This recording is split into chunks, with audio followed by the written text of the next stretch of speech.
I can't believe it's already been 5 years since we lost Kobe Bryant, so I figured what better way to remember him as a player than to look back at one of his most iconic performances, involving Ruben Patterson. There have been famous stories of Kobe destroying his teammates one-on-one during practice throughout his career, but it looks like Ruben Patterson tried to claim that it was the other way around when it came to him. Patterson played his first and only season in LA alongside a young Kobe Bryant during the 98-99 season. He developed a reputation as a solid defender, but Phil Jackson thought that he wasn't really a great fit with the team. After only playing 24 games with the Lakers his rookie season, he would sign with the Seattle Supersonics, and this is when he reportedly started dubbing himself the Kobe Stopper, saying that he would regularly shut down Kobe in practice. But Robert Horry begs to differ. Ruben Patterson claiming that he was the Kobe Stopper. That was the dumbest thing I've ever seen. The crazy part about that is, Ruben, you used to play for us. You used to try to guard Kobe in practice. You couldn't guard him in practice. And when he wasn't going hard, you think you can be able to guard him in the game? Are you serious right now?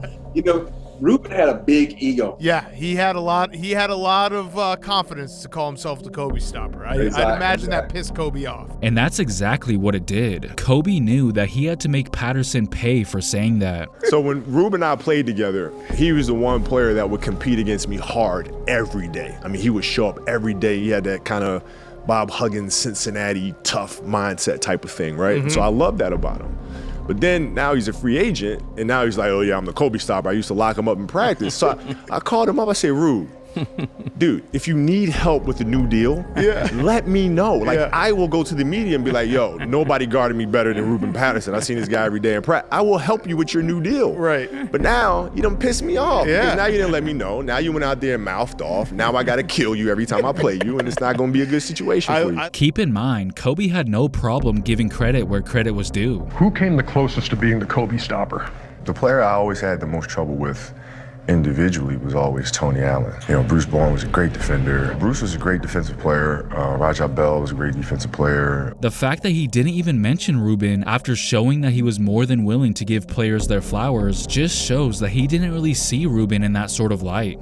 Now, Patterson claims that it was actually Shawn Kemp who gave him that nickname. Some people say Shawn Kemp gave you the name. Where did the name come from? You just said the name, Shawn Kemp. Shawn Kemp gave it to you? Yeah, we played the Lakers in the playoff, and I was soaking my Achilles in a cold bunch of ice. And the cameras our lockers next to each other, so the cameras on us. So he just started saying Kobe Stopper, Kobe Stopper. I'm looking at him like, are you really saying that right now?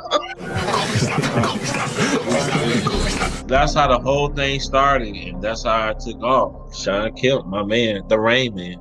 And that was 2001, 2002. Yep, he's in Portland. He started the whole Kobe Stopper. I never said it, he started. And once he started, it just took off. The media hit it everywhere I go. I want to actually play this part again. And that was 2001, 2002. Yep, he's in Portland. He started the whole Kobe Stopper. Well, what's interesting is I actually came across an LA Times article from November of 1999, and in that article, it said that Patterson caught the attention of the Lakers by calling himself the Kobe Stopper. How is that possible when Patterson and Kemp weren't even on the Blazers in 1999, like they were in the clip where Patterson claimed the nickname originated from? It seems like there's a lot of confusion about who started it. Shout out to my man Rube Patterson, the Kobe Stopper. Now here it is. It's a big game for us. Whose idea was this? Who started the Kobe Stopper? Him and Kemp. Bonzi, probably. Nobody knows whose it was. 9 times out of 10 was Bonzi. But listen to what Kobe said here again. But then now he's a free agent, and now he's like, oh yeah, I'm the Kobe Stopper. I used to lock him up in practice. So I called him up. I said, Rube, dude, if you need help with the new deal, let me know.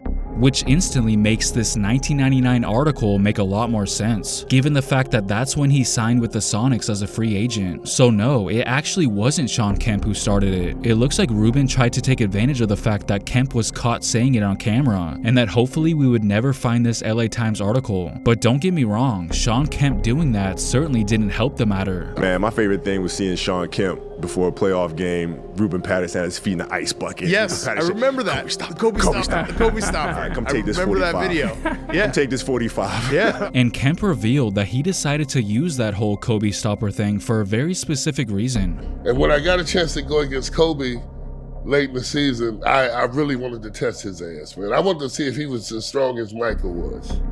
So I used to have Ruben Patterson on my team, man, and I used to shake water and shit. Kobe stopper, the Kobe stopper, the Kobe stopper. I remember that. And I used to go around and just gas these guys up to play against Kobe, man. But it wasn't no answer for Kobe. it just, I mean, man, and the thing about it, man, Kobe got mad at me for doing that shit. While that's definitely an interesting motive, the problem was they just wouldn't stop, and it ended up doing them a disservice. So we was like, yeah, you know, we got the Kobe stopper, we gonna go in, we gonna beat the Lakers, this and that, and we started doing our chanting shit on the TV. And so, come to find out, Kobe saw that Of shit. course he did. Of course he did. What do you mean Kobe saw it? He's like, oh yeah, yeah. I saw that shit y'all put Rube, Kobe stopper, huh? Bet. All right.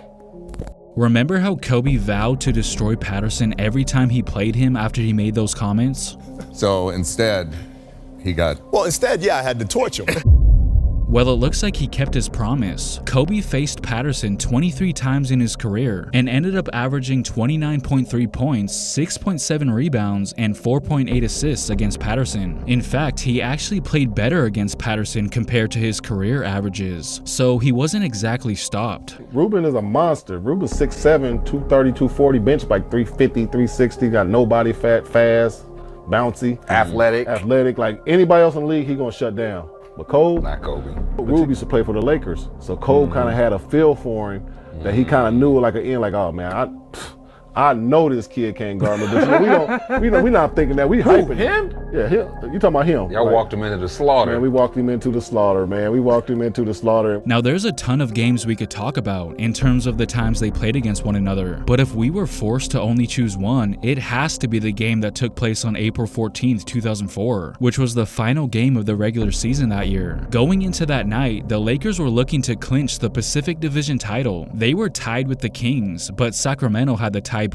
The Kings were playing the Golden State Warriors that night. If they win, the division title was theirs, instantly making the Lakers game meaningless. You mentioned the Lakers have a chance to clinch the Pacific Division title. They need a win here. The Lakers need a win, and they need a Sacramento loss tonight against Golden State, and the Lakers would win the Pacific Division title, which carries with it the number 2 seed. If they don't win tonight, or if Sacramento does win, you're looking at the Lakers in the number 4 seed.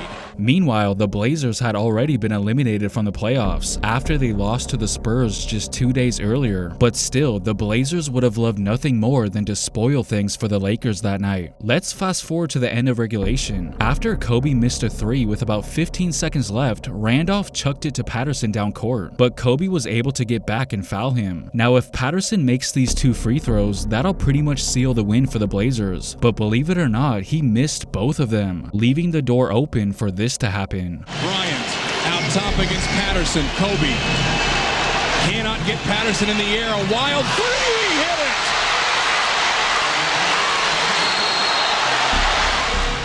it! Patterson was all over him, but Kobe wasn't about to let his alleged nickname become reality, especially since they had just been informed that Sacramento lost. Get the members bounce.